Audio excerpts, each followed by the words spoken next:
Hey, welcome to the channel Yoga with THB. Before moving forward, make sure to subscribe the channel for getting videos on psychological, physical and educational information. And if you're already a subscriber, then click the little bell icon next to the subscribe button so you get notified of our future videos. Assalamu alaikum. The topic is social constructivism in educational setting. Let's have a look. My name is Ashmal. Today our topic is constructivism. सबसे पहले हम देखते हैं कि कंस्ट्रक्टिविज़म basically होता क्या है।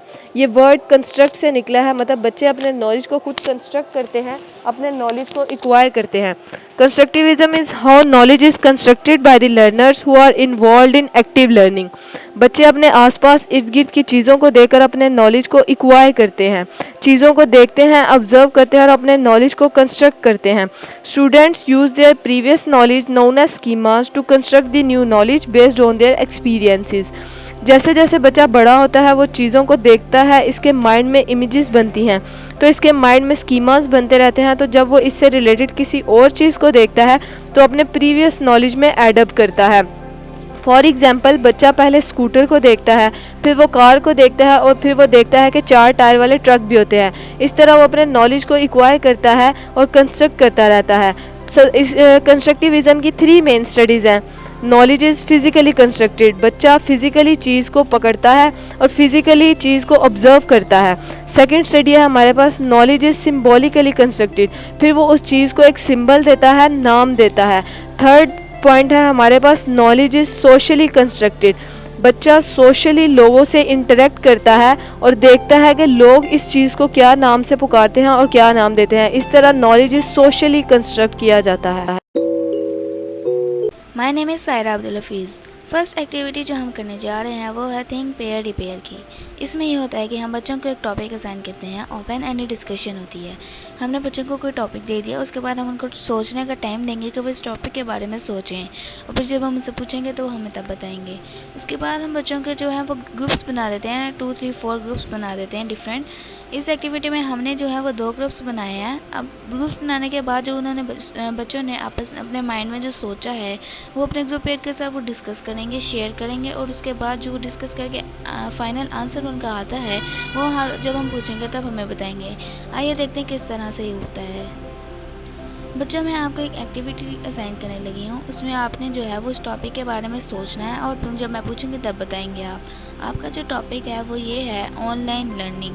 अब इसके बारे में सोचें और जब मैं आपसे पूछूंगी आपने मुझे तब बताना है। आज सोचा अपने माइंड में है, मुझे बताओ आप। मैम, ऑनलाइन क्लासेस में हमें इतनी खास समझ नहीं आती थी, टीचर बताती थी, जो दूसरी क्लासेस स्कूल में हमें पढ़ते हैं उसमें बहुत अच्छी समझ आ रही थी। ऑनलाइन में खास समझ नहीं। अच्छा, आपको समझ नहीं थी आती ऑनलाइन लर्निंग। अब आप बताओ मुझे। मैम, अगर कोई वायरस आया हो तो उसकी वजह से हम ऑनलाइन क्लासेस ले सकते हैं, हमें फ़ायदा हो जाता है ऑनलाइन क्लासेस में। और अगर इस तरह कोई चीज़ और भी होती है तो हम ऑनलाइन क्लासेस में हमें फ़ायदा होता है, लेकिन ऑनलाइन क्लासेस में नेटवर्क का भी बहुत ही प्रॉब्लम होता है। Thank you. अब आप बताओ। ऑनलाइन क्लासेस में ना कुछ बच्चे इंटरनेट अफोर्ड नहीं कर सकते, तो वो ऑनलाइन क्लासेस नहीं अटेंड कर सकते, उनके लेक्चर्स मिस हो जाते थे। फिर जब वो स्कूल आते थे तो फिर उनको समझ नहीं होती थी इस चीज़ की, तो इस वजह से ऑनलाइन क्लासेस करें। Okay, thank you. आप नेक्स्ट। मैम, ऑनलाइन सब्जेक्ट्स में समझ आती थी। मैम, अगर मैथ की समझ की खास नहीं आती थी, जिसमें हमें स्कूल में समझ आती है, तो हमें मैथ की इतनी समझ नहीं आती थी ऑनलाइन क्लासेस में। मैथ की समझ नहीं आती थी, हमें साइंस के बाकी सब्जेक्ट्स की समझ आ जाती थी, लेकिन मैथ में इतनी समझ नहीं आती थी ऑनलाइन क्लासेस। आपको ऑनलाइन समझ नहीं थी आती मैथ्स की। चलो ठीक है, थैंक यू। अब आप बताओ। ऑनलाइन क्लासेस में कुछ समझ नहीं आता था और कुछ पढ़ना भी नहीं आता था, और वो टीचर तो काम करते थे, कॉपीज पे होता था, वो कॉपीज पे देख के लिखना करता था।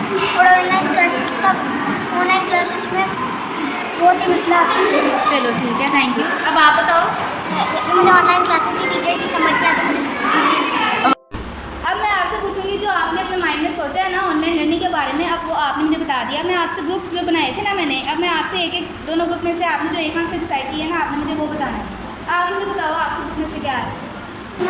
ऑनलाइन लर्निंग में हमारा नेटवर्क का इशू होता है, तो इसलिए हम स्कूल में पढ़े तो हमें ठीक लाइन होता है। चलो अब मुझे आप दोनों में से बताओ क्या क्या आपका आंसर था। ऑनलाइन क्लासेस में नुकसान नहीं बल्कि फ़ायदा है। मैम, ऑनलाइन क्लासेस में नुकसान नहीं बल्कि फ़ायदा। ऑनलाइन क्लासेस में ना पढ़ने से बहुत ज़्यादा बेहतर है, but we like online classes. Okay, अब जो आपका ग्रुप था आप मुझे बताओ। मैम ऑनलाइन क्लासेस में मतलब क्या हमें मुश्किल होती है पढ़ने में, मुश्किल नहीं होती, मगर जो बच्चे एब्सेंट रहते हैं और जिनको वायरस या कोई बीमार हो जाता है तो वो ऑनलाइन क्लासेस ले सकते हैं, इस वजह से उनकी क्लास मिस नहीं होती है। और ऑनलाइन क्लासेस और स्कूल क्लासेस दोनों से होता है। रूटीन से हमारी सारी रूटीन बन जाती है। अगर हम स्कूल से पढ़ के जाते हैं, ट्यूशन जाते हैं, इस तरह हमारी रूटीन बनती है और हमें जो कुछ नहीं समझ आ रहा होता हम My name is Tanza Khurshid and my topic is concept mapping. Basically हम इसमें बच्चों को जम्स के ज़रिए नॉलेज देते हैं, उनको एक टॉपिक दिया जाता है और उनको फिर पॉइंट्स के ज़रिए उनके माइंड में यानी उनको जम्स के ज़रिए नॉलेज दिया जाता है और उनको बताया जाता है कि ये कॉन्सेप्ट किसने दिया और कैसे दिया और इससे हमें क्या क्या यूजेज और क्या क्या हम इस चीज़ से फ़ायदा उठा सकते हैं। बेसिकली इसमें हमें बच्चों को कॉन्सेप्ट क्लियर करवाना होता है जम्स के ज़रिए। आइए चलें नेक्स्ट आप बच्चों के साथ एक्टिविटी करते हैं। बच्चों आज हम कॉन्सेप्ट मैपिंग की सीखेंगे कि ये दरअसल होता क्या है। मैं आपको यहाँ पर एक टॉपिक दूंगी, आपको उससे रिलेट मुझे बताना है कि इससे हम क्या क्या चीज़ यूज़ कर सकते हैं और किन किन चीज़ों में इस्तेमाल कर सकते हैं। और जैसे कि यहाँ पर मैंने ट्री, ट्री से हम क्या क्या चीज़ यूज़ कर सकते हैं। ट्री से हम ऑक्सीजन यूज़ कर सकते हैं और वुड, अब हम ऑक्सीजन किस चीज़ के लिए इस्तेमाल कर सकते हैं।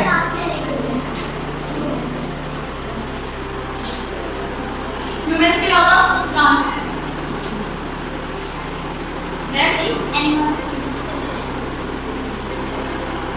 अब हम वुड किस किस चीज़ों में यूज़ कर सकते हैं। नेक्स्ट पेपर्स और किसका माइसेल्फ सालिया नूर के तौर पर हम जो एक्टिविटी देखने लगे हैं उसे रिक्शा टेक्निक कहते हैं। इसके अंदर बेसिकली क्या होता है, 3 से 4 बच्चों के 3 से 4 ग्रुप बना दिए जाते हैं और जो टॉपिक्स हैं वो सब में इक्वली डिवाइड किए जाते हैं। ऐसा होता है कि जो टॉपिक एक ग्रुप को दिया गया है वही टॉपिक जो है वो दूसरे ग्रुप्स को भी दिए जाते हैं। पहले बच्चे इंडिविजुअली होम ग्रुप में रहते हुए अपने टॉपिक पे काम करते हैं, उसके बाद उनके एक्सपर्ट ग्रुप बनाए जाते हैं। वो बच्चे जिनके टॉपिक्स आपस में मैच कर रहे होते हैं उन लोगों को मिला के एक ग्रुप बनाया जाता है जिसे एक्सपर्ट ग्रुप कहते हैं। फिर वो एक्सपर्ट ग्रुप के अंदर इंटरेक्ट करके नॉलेज को सोशली कंस्ट्रक्ट करते हैं, फिर वापस अपने होम ग्रुप में जाते हैं और वहाँ जाके अपने होम ग्रुप के पार्टिसिपेंट्स को वो नॉलेज बताते हैं जो वो एक्सपर्ट ग्रुप से सीख के आए होते हैं। और अब हम इस एक्टिविटी को देखते हैं कि परफॉर्म कैसे करते हैं। सबसे पहले हमारे पास ग्रुप ए है। इसमें फर्स्ट पार्टिसिपेंट एयर पोल्यूशन कर रहा है, सेकंड पार्टिसिपेंट नॉइज़ पोल्यूशन कर रहा है और थर्ड पार्टिसिपेंट लैंड पोल्यूशन कर रहा है। अब हमारे पास ग्रुप बी है। ग्रुप बी में फर्स्ट पार्टिसिपेंट एयर पोल्यूशन कर रहा है, सेकंड लैंड और थर्ड जो है वो नॉइज़ पोल्यूशन कर रहा है। इसके बाद हमारे पास ग्रुप सी है। ग्रुप सी के अंदर फर्स्ट पार्टिसिपेंट लैंड पोल्यूशन कर रहा है, सेकंड पार्टिसिपेंट नॉइज़ पोल्यूशन और थर्ड पार्टिसिपेंट एयर पोल्यूशन कर रहा है। अब बच्चों के एक्सपर्ट ग्रुप बना दिए गए हैं। वे एक्सपर्ट ग्रुप में आपस में जो है वो इंटरेक्ट करके नॉलेज को कंस्ट्रक्ट करेंगे। उन्होंने आपस में अपने एक्सपर्ट पीरियड से सीख लिया, वो वापस अपने होम ग्रुप में जाएंगे और अपने होम ग्रुप के पार्टिसिपेंट्स को बताएंगे उन्होंने क्या सीखा है। जो कार्स में हॉर्न होते हैं और साथ में साउंड लगे होते हैं उनके साथ इरिटेटिंग होती है और नॉइज़ पोल्यूशन पैदा होता है। हम नॉइज़ पोल्यूशन में जो होता है ट्रैफिक खड़ी हो जाती है उससे नॉइज़ पोल्यूशन क्रिएट हो जाती है, इरिटेटिंग। ज़मीनी आलूदगी, ज़मीनी आलूदगी से मुराद है कि अपनी ज़मीन में जब हम कूड़ा करकट फेंकते हैं इससे वायरसेस पैदा होते हैं। और हमें चाहिए कि प्लास्टिक बैग का कम से कम इस्तेमाल करें, जो रबिश है उसको डस्टबिन में डालें। एयर पोल्यूशन का मतलब है हवाई आलूदगी। एयर पोल्यूशन जैसे कि फैक्ट्रीज की पोल्यूशन, फैक्ट्रीज की हवा पोल्यूशन और trash pollution and vehicle pollution. मेरा नाम फ़ाइज़ा मजीद है और आज का मेरा टॉपिक है interpretation with pictures and art. इसमें हम बच्चों को तस्वीरें दिखाते हैं और उनका लेवल ऑफ परसेप्शन चेक करते हैं। एक फॉर एग्जांपल एक 5 क्लास का बच्चा, इसको जब हम पिक्स दिखाते हैं तो वो किस तरह से परसीव करता है, और अगर हम वो पिक्स कॉलेज या यूनिवर्सिटी लेवल के बच्चों को दिखाएंगे तो वो किस तरह से परसीव करेंगे। जैसा कि मेरे पीछे देख सकते हैं घर बना, परिंदे आ रहे हैं। कुछ ये बच्चे ये भी कह सकते हैं कि यहाँ पे घर हैं, दरख्त हैं, पानी है, उस के परिंदे पानी पीने के लिए आ रहे हैं। कुछ ये भी कह सकते हैं कि परिंदे घर में क़याम करने के लिए आ रहे हैं। हर एक का लेवल ऑफ परसेप्शन अलग अलग से होता है कि कौन किस तरह से एक चीज़ को परसीव करता है। और इस एक्टिविटी में बच्चों को पिक्स दिखाकर उनका लेवल ऑफ परसेप्शन चेक करते हैं। आज का हमारा टॉपिक है interpretation with pictures and art.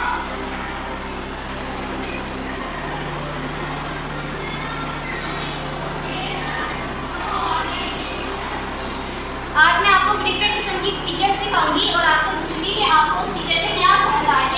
ये देखो बच्चों, आपको क्या लग रहा है इन पिक्चर्स में क्या क्या एक्टिविटीज़ हो रही हैं? इसमें एक्सपेरिमेंट हो रहा है, इसमें बुक देख रहे हैं या क्या हो रहा है? अच्छा, आप तीनों को क्या लग रहा है कि इसमें कोई डिफरेंट काम हो रहा है हमसे या वही हो रहा है? देखते करा यहाँ पे ये पानी से एक्सपेरिमेंट करने ये अपनी बेटी को बुक दे दिया।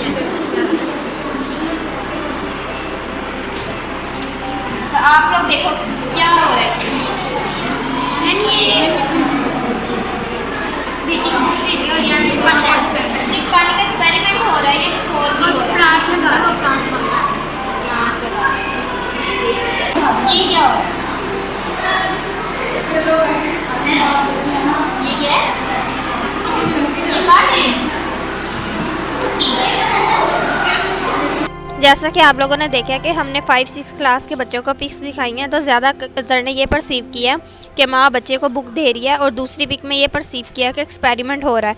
और वही हमने 1 और 2 और नर्सरी क्लास के बच्चों को दिखाई हैं, तो उन्होंने काफ़ी देर पहले सोचा, फिर उन्होंने परसीव किया कि ये प्लांट्स लगा रहे हैं, और कुछ ने ये परसीव किया कि ये क्लास का माहौल है, क्लास इन्वायरमेंट है। और दूसरी में ये कि वो बुक पा रहे हैं, तो आप लेवल ऑफ परसेप्शन चेक कर सकते हैं किस किस तरह उनका मेंटालिटी लेवल बढ़ता है, किस तरह उनकी कॉग्निशन होती है, इस तरह से वो कम्युनिटी में सर्वाइव करते हैं। और इस तरह जिस तरह से वो सोशली आगे बढ़ते जाएंगे, उनको इन्फॉर्मेशन ज़्यादा हासिल होती जाएगी। तो बेसिकली ये पिक्स हमने उनको इसलिए दिखाई हैं ताकि हम उनकी लेवल ऑफ परसेप्शन चेक कर सकें। ये वाली पिक्चर्स हम लोगों ने दिखाई हैं जिससे बच्चों की परसेप्शन का लेवल ऑफ परसेप्शन चेक किया।